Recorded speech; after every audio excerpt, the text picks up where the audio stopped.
بسم الله الرحمن الرحيم. النهارده إن شاء الله هناخد إزاي نتعامل مع الصور، إزاي نحول صورة لفيكتور. يا ريت يا جماعة اللي بيشتغل بالقلم.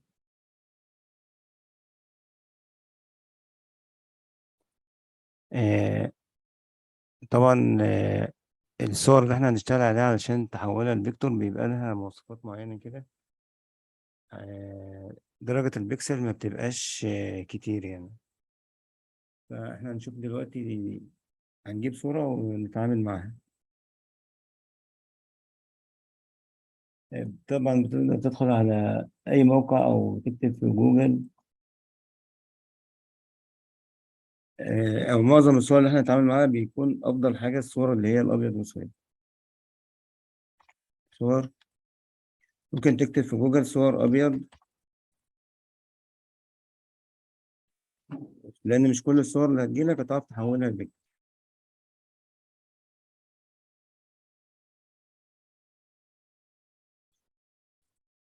في موقع طبعا بنترست معروف، تقدر تجيب منه صور زي ما أنت عايز.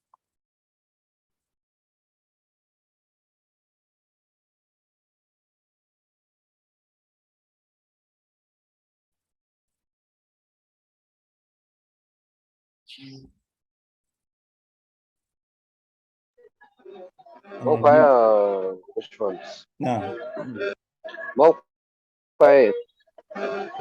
موقع إيه؟ بنترست. أكتبه لك في الشات. احنا هنجيب الصورة اللي كانت معانا في الهوم وورك بتاعنا. عشان تفتح صورة على الارت كام، من اوبن، وتروح على الملفات بتاعتك على الجهاز وتختار الصورة اللي انت عايز تنزلها. دي طريقة ممكن. اسم الموقع يا باشمهندس بعد اذنك. الموقع اسمه بنترست، هكتبه لكم في الشات. طيب.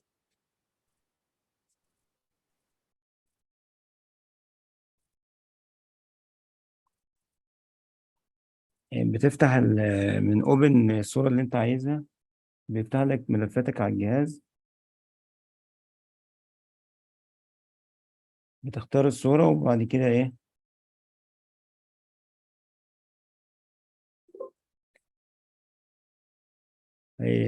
هي طبعا بتبقى فاتح انت نيو موديل جديد، فبيقول لك عايز تحفظه ولا لا.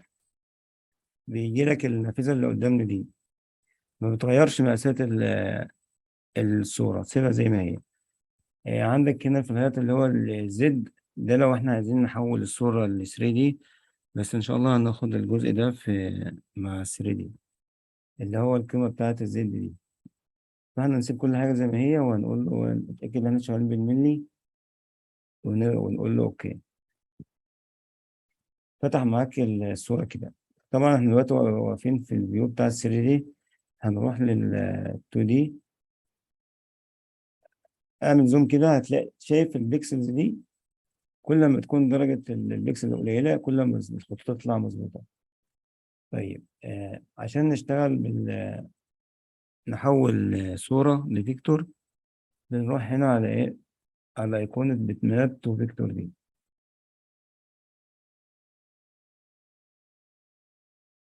آه زي ما حضرتك شايف كده، إن عندك الكلر، لازم نعمل حاجة اسمها ريديوس كلر عشان نقلل عدد الألوان الموجودة في الصورة، عشان لما نيجي نشتغل على على الخطوط، هو يقرا لنا، ما يعملش فيكتور على البكسلات اللي قدامه. هنا بيقول لي انت عندك 255، شايف درجات اللون اللي تحت دي كل الدرجات دي اللي موجودة في ألوان الصورة دي.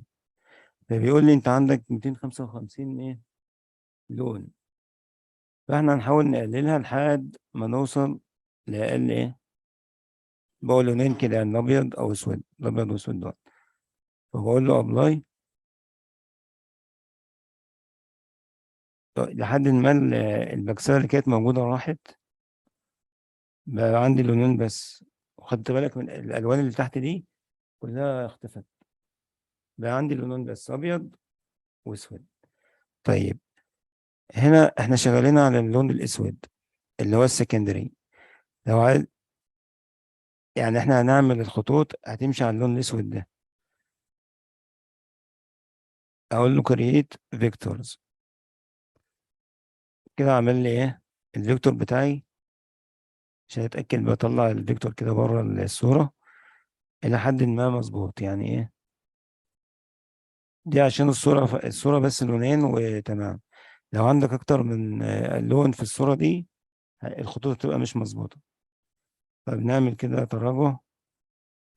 لو قلت له اعمل لي على اللون الابيض اللي هو اللي خلي الاسود ده ايه الاساسي،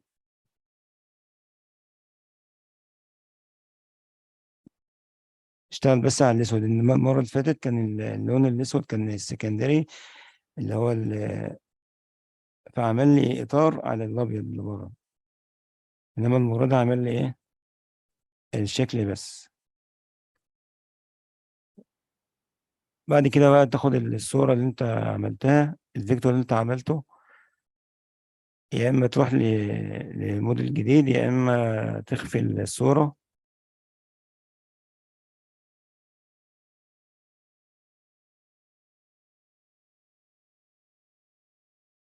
يا اما تخفي الصوره هنا وتعمل تنسيق للصوره الشكل بتاعها. بس ده بالنسبه للبيت ماب تو فيكتور. في طبعا شويه اعدادات جوه البيت ماب تو فيكتور، بس احنا مش عايزين نتطرق لها عشان ايه ما نتوهش بس. تمام كده بالنسبه للصوره.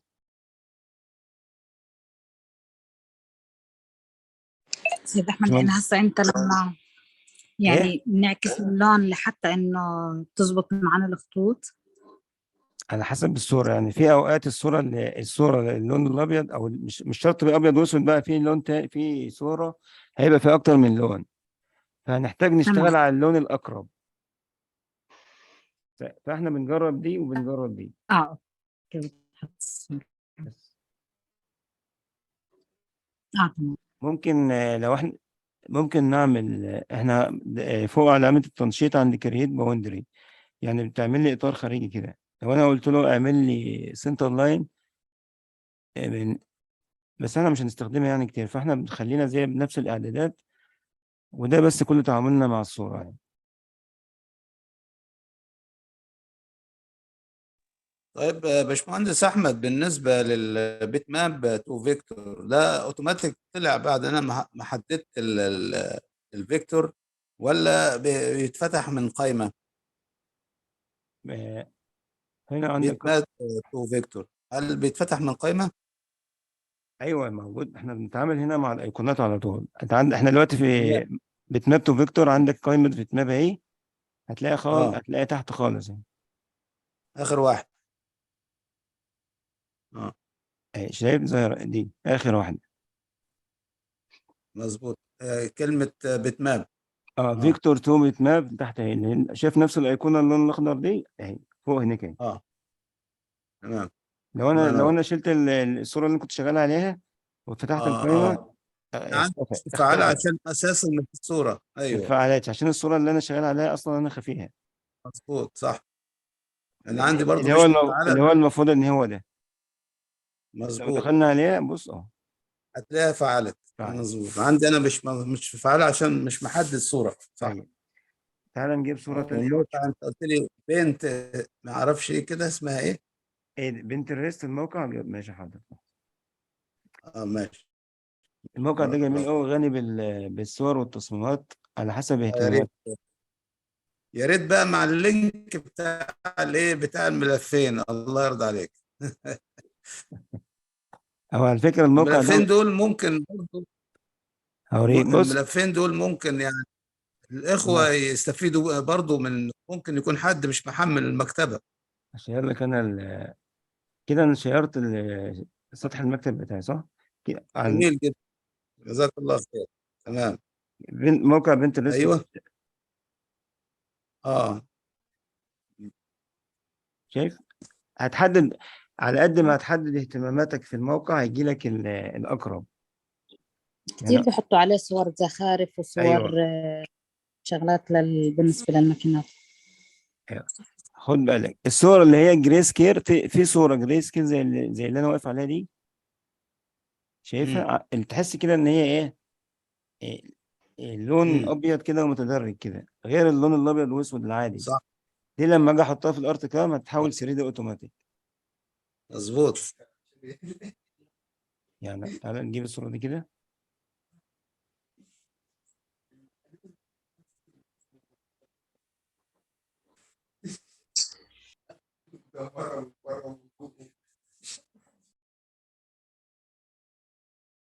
هشير تاني البرنامج عشان بس تشوف.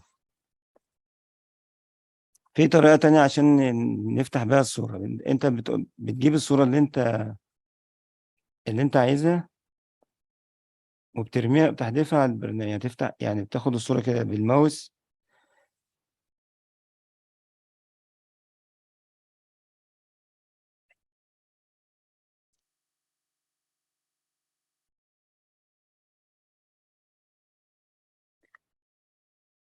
هناخد الصورة اللي احنا جبناها وهنرميها في البرنامج هذا عشان الصورة ما اتحفظتش معايا.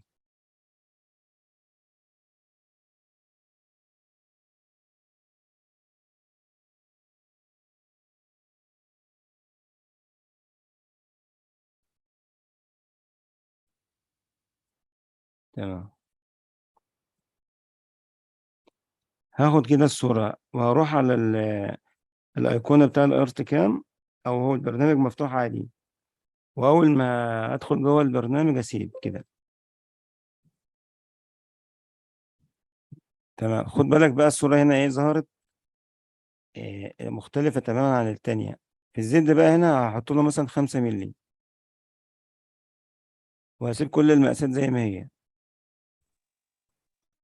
طب دي عشان ايه 5 مللي؟ عشان اعمل لها خمسة بروز مللي يعني؟ هقول لك 5 مللي آه، علشان لو أنا زودت الزد التخانة، الريزولوشن مم. بتاع الشكل مش هيظبط. يعني أنا بديله بس تخانة كده بسيطة اه عشان يبني معايا الشكل.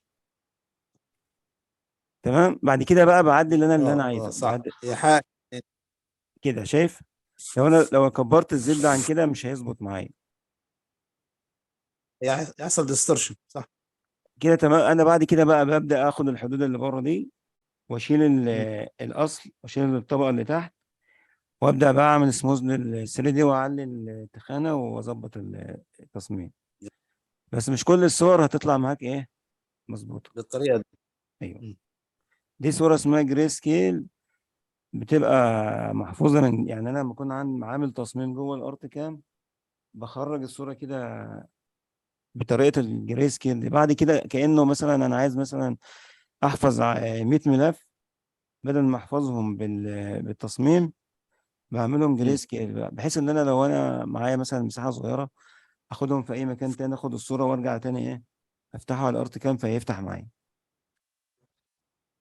هل ممكن يا باشمهندس احمد لو تكرمت بمناسبه اللي احنا فيه حاليا دي،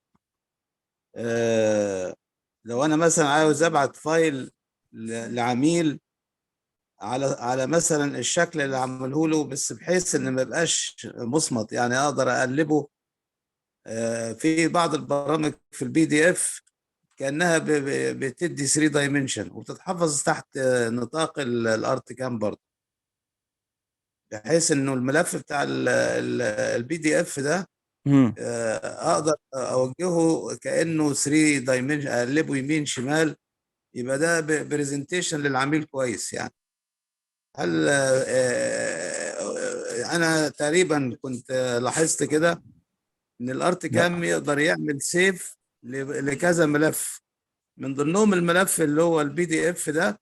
لو دخلت على البي دي اف بتعامل معاه كانه 3 يعني دايمنشن، اقلبه بالماوس اه. والشغل لا، اشوفها يمين شمال. هو في برامج بتعرض اه ملفات 3 دي على الموبايل او على اه، فده الكمبيوتر. اوقع للعميل كويس.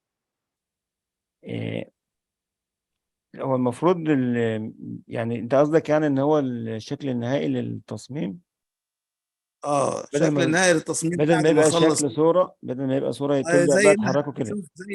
شوف انت حضرتك اه كده. يعني بتحركها يمين شمال بالظبط. لو اتعمل سيف في بي دي اف، اقدر افتح البي دي اف واتعامل معاه برضو بالماوس ك 3 دايمنشن زي كده، اقلب يمين شمال. يبقى بدل ما يبقى مصمت، يعني بدل مم. تبقى صورة ثابتة، لا، صورة متحركة على ملف البي دي اف. تمام. هيبقى اوقع للعميل كويس قوي، نشوف آه، الشغلة بتاعته من جميع الاتجاهات. في هي برامج بعد ما برضه. تخلص خالص يعني اه اللي هو الفينشنج. بيعرض لك التصميم ايوه بالظبط، كأنه سيميوليشن محاكاة بالظبط. كانه فينيشنج خلاص. 3 تمام. دايمنشن، تمام. هو بي دي اف. ماشي يا باشمهندس. تمام. طيب دلوقتي احنا هنطلع بقى من موضوع ال 3 دي.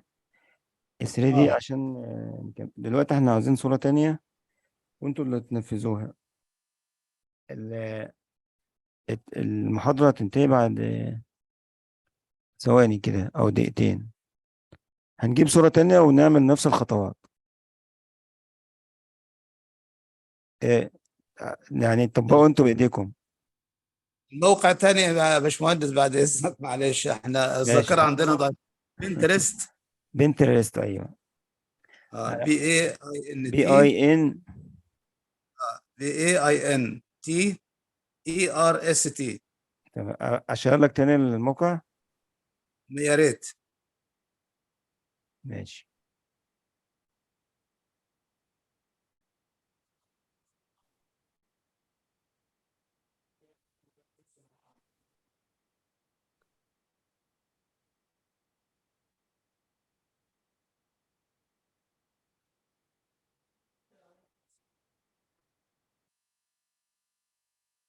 ناخد كده الصورة دي ونطبق عليها برضو ايه، بتماب فيكتور ونظبط.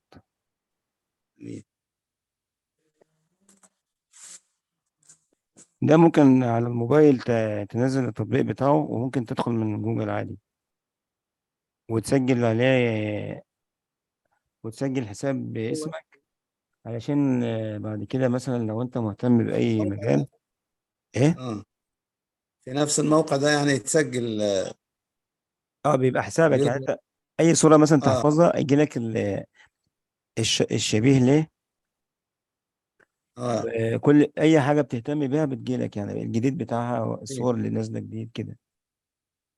وانت برضه. بنترست. وانا مثلا انا دلوقتي ضغطت على التصميم ده بيجيب لي كل التصميمات اللي شبيهة بيه. هي مشابهه. ايوه. اه فين عشان برضو لما تيجي تدور تاني يعني. العنوان تاني. بص يا سيدي. اه بي اي ان تي. بي اي اي ان. ايوه بي اي. هي بي تقيلة. بي بعد. اي اي ان لا صح؟ مفيش ايه، بي اي ان. بي اي ان. يعني من بين. بنسل يعني. طيب. لا مش اه بنسل.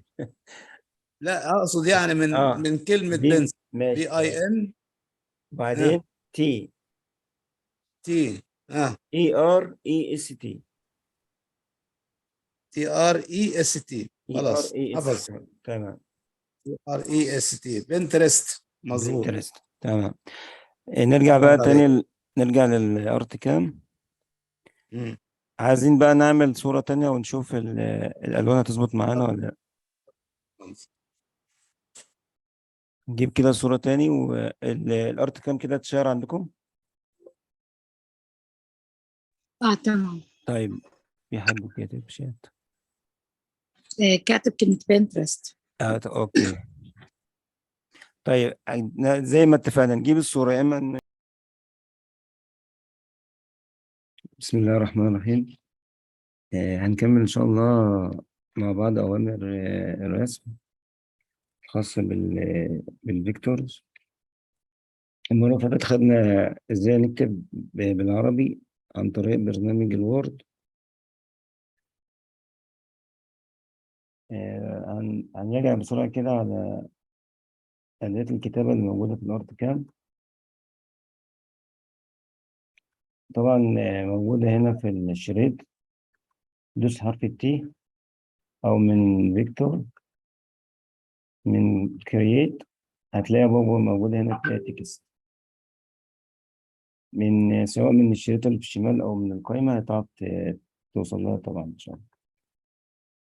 طبعا أول ما نفتح أداة الكتابة المؤشر بتاعنا بيظهر عندنا أهو، المكان اللي أنت بتقف فيه بيكتب عليه.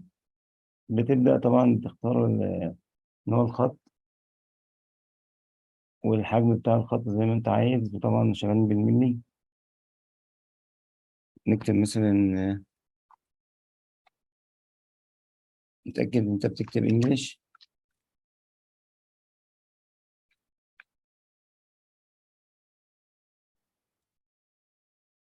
الجهاز بس على شوية.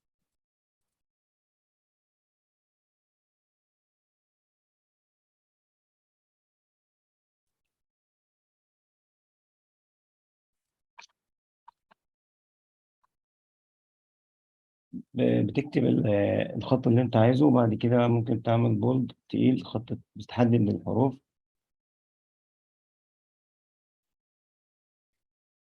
من هنا بتقدر تغير بقى الخصائص بتاعة الخط، وممكن مثلا تعمله توسيط على حسب بقى المكان اللي انت شغال فيه. عايز تختار نوع فونت تاني مختلف،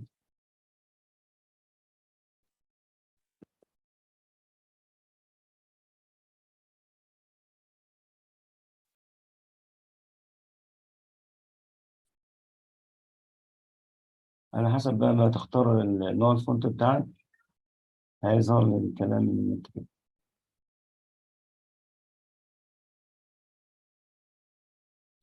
هنا ممكن تكبر حجم الخط.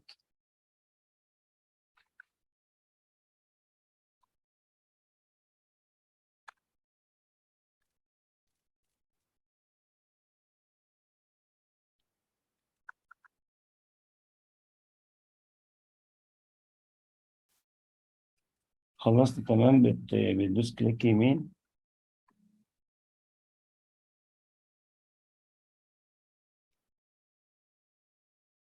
وبتعمل توسيط للكلمة بتاعتك وتبدأ تتعامل معاها في الجروب. طبعا داتا الكتاب مش بنستخدمها أوي في الأرت كام، بنكتب عن طريق الفوتوشوب أو أي برنامج زي الإلستريتور أو الكورل درو أو الأوتوكاد. في برضه حاجة تانية إن أنت ممكن تعمل الكلمة بتاعتك على كيرف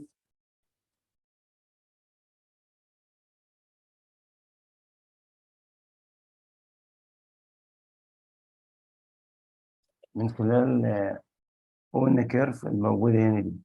تحدد الكيرف بتاعك،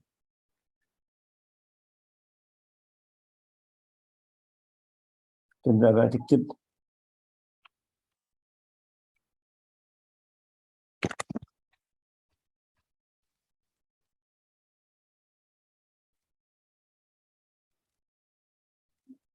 هنا الخصائص بتاعت الوضع بتاع الكلمة اللي أنت كاتبها على الكيرف. عايز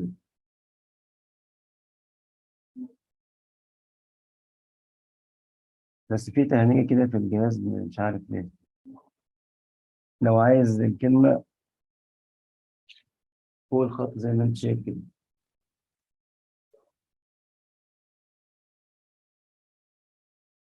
أو في نص الخط سنتر.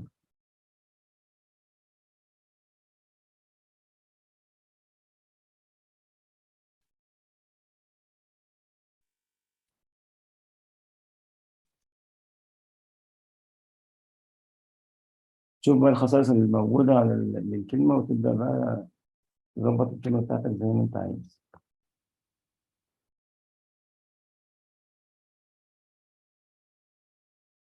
ده بالنسبة للكتابة اللي في الأرت كام. طيب المرة اللي فاتت برضه خدنا اللي هي الكليبنج فيكتور، بس ما شرحناهاش. لحظة بس يا جماعة عشان الجهاز هنج مش عارف ليه.